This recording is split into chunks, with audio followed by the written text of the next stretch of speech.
right, so here he is, the young Punisher, Pedro Munhoz, and really dating to his UFC debut. All the way back in 2014, he has been a relevant top 15 ranked bantamweight. A lot of big wins to his credit, of course none bigger, you could argue, than the TKO of the former champion Cody Garbrandt back in UFC 235.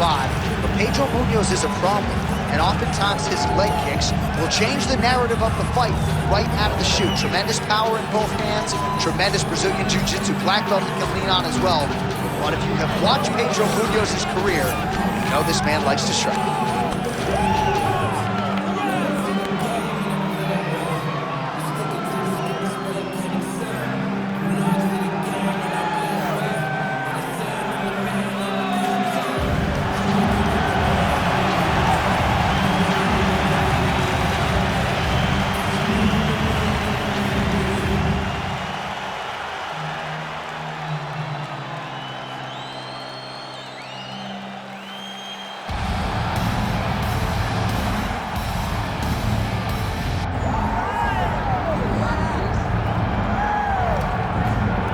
We'll see how it goes for this decorated kickboxer. Nice to see him cross over into the UFC, and a lot of people feel like if he can get on sort of an Alex Pineda type trajectory in terms of the work ethic and the approach, he could be a future world champion. Well, he looks like it.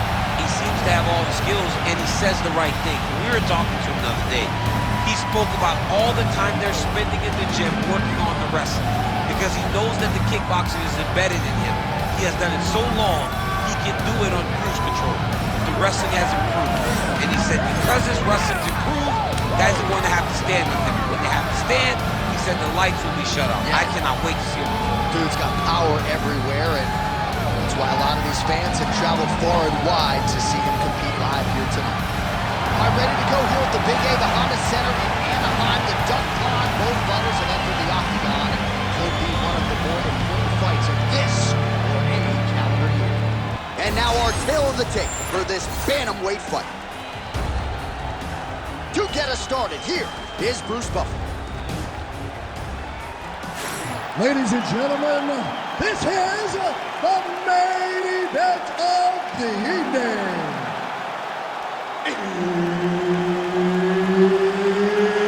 It's time! 5 rounds in the UFC bantamweight division.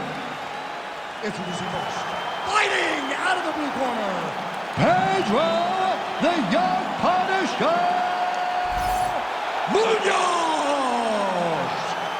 And now introducing his opponent, fighting out of the red corner, Bautista.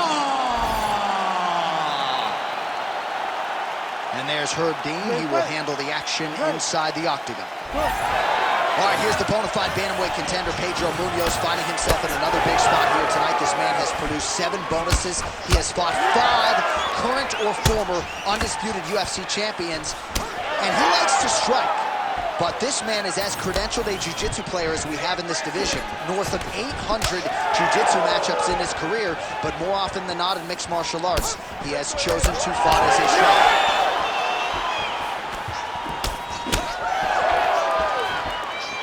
Well, this kickboxer is a layered striker, and look at that, he is out to prove it early. A beautiful body kick, and on the other side, the boxer has that sort of Petr Yan high guard, paid for it there in the midsection. He's got to bring those elbows down if he wants to defend that kick. But this is the investment, going to the body. These body kicks may not seem like they're going to pay dividends now, but they will as the fight goes on. Good body work with that hook by Munhoz. It's okay, keep going. Vamos lá, continua aí. Unable to connect. That's a toe to the top, and now his opponent in a world of trouble. Beautiful level change. Make him think you're going low and come right over the top with that beautiful overhand. Great punch. Under 3 minutes now to go in what has been a very fast-paced opening round here. Oh, nice straight punch there. Must be nice to have a reach advantage like this, DC. Both of them landed there. Well, his opponent seemed to be stunned to a significant extent, but was able to recover, and it's almost like he let him off the hook. Kind of let him off the hook. He needed to really put his foot on the gas to try to find that finish. Well, you got to think he might be trying to set up that overhand again. He's found a home for it all night long. Let's see if that holds true. Oh, now lands a kick to the body. That is a huge shot right there, DC. You don't want to eat too many more of those. No, and he needs to start looking to finish now because he's got his opponent hurt very bad. Oh, uppercut. Hurt him again. Trying to finish this fight.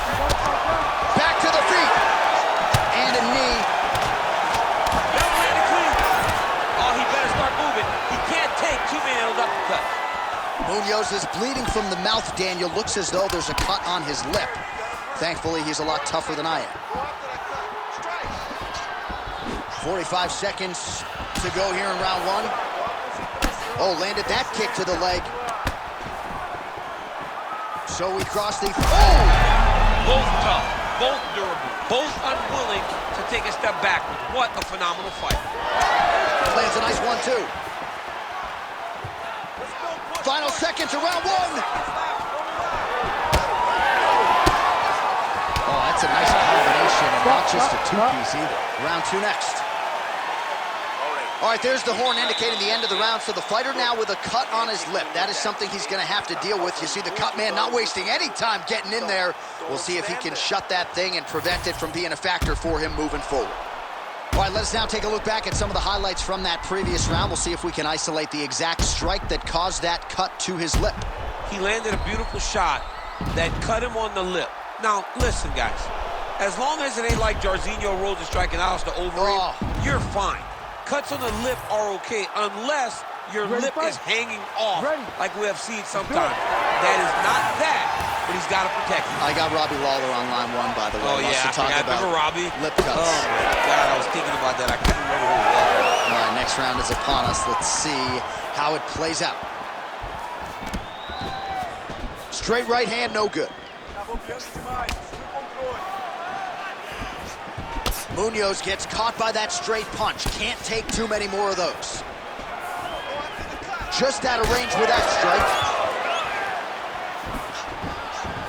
Moving to his left. Oh, a nice punch out of the break there after he had caught the leg. So he is really starting to put it all together now and clearly seems to have found the timing of his opponent.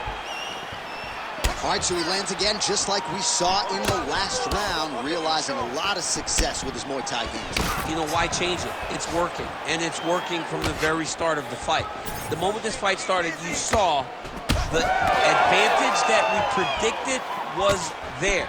He started to take advantage of it early, and now he's continuing to build on that. This kickboxer looks amazing tonight. Look at the redness now, almost immediately on the right side of his body. Oh, flying knee to the head. Big shot lands for both guys.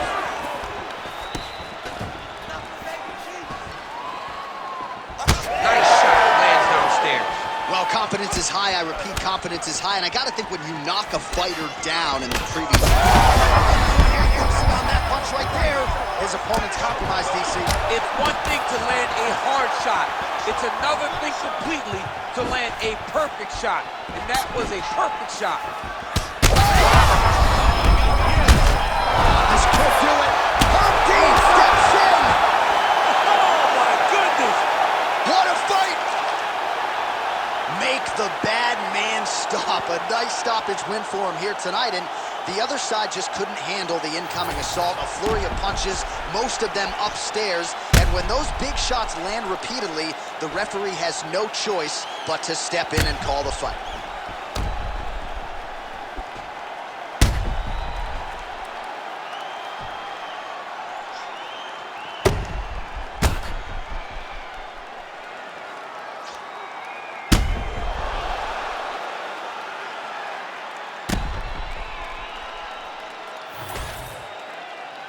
Bruce Buffer has the official decision. Ladies and gentlemen, referee Herb Dean's called a stop to this contest at 3 minutes, 6 seconds of round number 2. Declaring the winner by knockout, Bautista! Well, there will be no shutting that smile off tonight. The celebration is on as he gets a huge win by knockout tonight. I got to think there are a few better feelings in the world than walking into an octagon and candidly knocking another man out. Yeah, you shut a person's lights off, man.